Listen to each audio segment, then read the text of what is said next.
short video here about a spot that you can fish really well AFK. So just set up, keep the rods in the water, and meanwhile do something else on the side and still make really good silver despite that.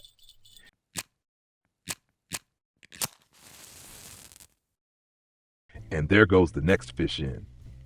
Yeah, the whole thing here always takes a bit longer until a fish actually bites. So until the next fish bites here, until the next fish goes in, it always takes a little bit of time. The key point though is the fish that go in here are worth it. So right now at this spot, there are fish that are simply worth it in terms of silver, in terms of XP.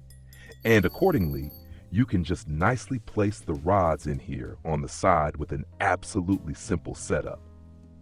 We'll of course take a closer look at that in detail in a moment, and then piece by piece, one or another interesting fish can bite here. That's what it looks like right now, and the trained eye immediately recognizes that these are already pretty good fish here, with the Stellate Sturgeon, with sterlet, with the short-headed Barbel of course, but also with Kutum. So there are already at least 4 different fish species here that bring really good silver. Of course, every now and then something completely normal also goes in here. Something like the wild carp, for example, or maybe even something like the bighead carp. But overall, we already have quite a lot of Stellate Sturgeon here, and like I said, also short-headed Barbel and Kutum at the spot. And these fish alone bring really, really good silver, and of course XP as well. Yeah, and the whole thing here, like I said, simply on the Akhtuba at a spot that is relatively well known, or rather the area is relatively well known, because you can regularly fish really well here. There are already countless videos here on the channel where you can also see all the other places where you can set up with different baits. If you feel like that, definitely check them out and gather more information about this whole area here and put it into practice. Yeah, classic hair rig is the thing right now. So I'm here on the Akhtuba with a very simple, typical classic hair rig. The whole thing only with pellets as well. And the special thing is, right now I'm only fishing with a size 1 hook. Let's take a look here at the first setup. That's what the whole thing looks like here. So size 1 hook, very basic. Then here fishing with pellets on both rods. So crab and fish as a pellet, crawfish as a pellet, and crawfish as a dip. Of course, there are also lots of different fish aromas that you can still test here as well. So be creative here too, and definitely test different pellets. Everything in the range of mussel, grill, or crayfish works really well here, over and over again. Yeah, and then the whole thing is simply cast out loosely here as well. I just cast here now toward this point at 17 meters. 15 to 17 meters is always a pretty good distance depending on where exactly you set up here along the edge. And then you simply pick a shadow here, a reflection from a tree, or simply the tip, so to speak, of the reed line, and basically cast everything onto one spot here. The whole thing naturally works best if you can already use PVA. If you still can't use that yet, then of course you use regular ground bait.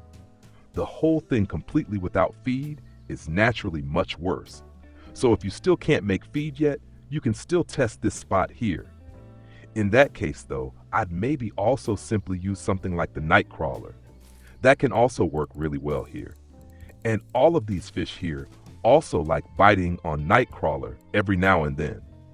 Both the short-headed Barbel as well as sterlet or Stellate Sturgeon regularly bite on Nightcrawler as bait too.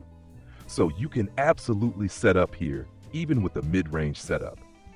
The feeder setup from the video What to Buy at Level 20, that would definitely already be quite a solid option to fish here at this spot. While doing that, make sure as much as possible when a big fish bites that it doesn't swim back here into this corner. Because once it gets around here, then it becomes extremely difficult with a small drag to pull the fish back out against the current. So try as much as possible to tire the fish out here in this area. There's already a fitting guide video about properly fighting fish as well, which shows you exactly how to properly fight a larger fish like that. Yeah, And otherwise, it's simply a matter of patience here, because you can maybe also tell from the frequency, not many fish go in here, fish rarely go in here, but then, like I said, with a good payout. We'll also take a quick look in a moment at the total payout, how much came out of this here altogether.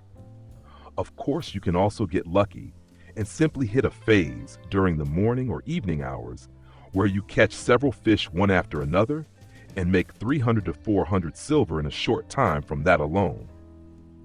But if you're specifically also looking for one or another fish here as a trophy, for example, something rare like the Kutum, then naturally you need a lot of time here, and of course an insane amount of luck that the fish eventually goes in here. In between, I always briefly twitch the rods a little bit here, so just lightly tapping them once as well. In the past, that has repeatedly led to a fish maybe being a little more tempted to finally bite. Often it's like this. Fish spawn, swim toward the bait, stare at the bait for a longer time, and then eventually swim away again. And a small strike in between here on the rod can already make it happen that shortly after that, a fish directly bites. Yeah. Now we'll of course quickly take another look at the ground bait. This ground bait here is also put together absolutely basic. We have rapeseed in here as the base. Clay is also included here.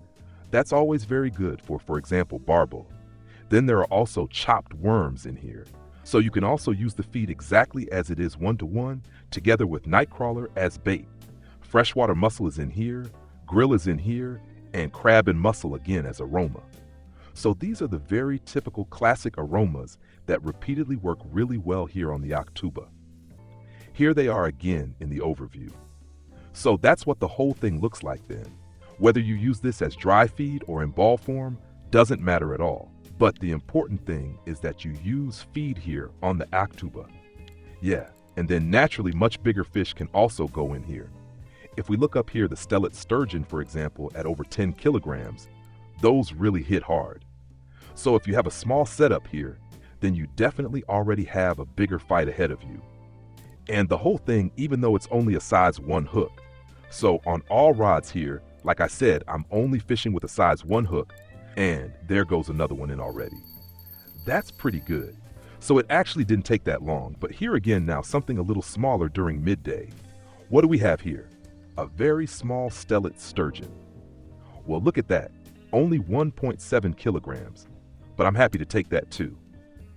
Quickly cast back out here to the 17 meters, and then let's see what else happens here now. I also get the impression that this doesn't get exhausted at all here. So, we have a very low frequency. The spot runs continuously. I'm already nearly in my 3rd hour here now, and fish just keep going in every now and then. So absolutely ideal to do this AFK and still have the chance for rare fish, and of course also earn some silver on the side. Yeah, and of course we'll also take another quick look at the silver. So what did we get here overall? Let's sort by prices real quick. So this is what it looks like here. Some of the individual fish are already over 100 silver per fish. But even these here with over 50 silver, that's naturally extremely attractive. So almost 800 silver farmed here on the side during that time. And the most important thing for me here are actually the 2 Kutum. But of course, if a really big Stellate Sturgeon also goes in here, then I'm happy to take that too. So get over here to the spot and simply try the whole thing out yourself. Also, feel free to write in the comments what all went in for you. Did you have any special bait combinations that worked really well? Like I said, feel free to write that into the comments as well. I'll gladly test what worked really well for you too. If it helped you, leave a thumbs up. Don't forget to subscribe to the channel, and then we'll see each other in the next video. Until then, tight lines.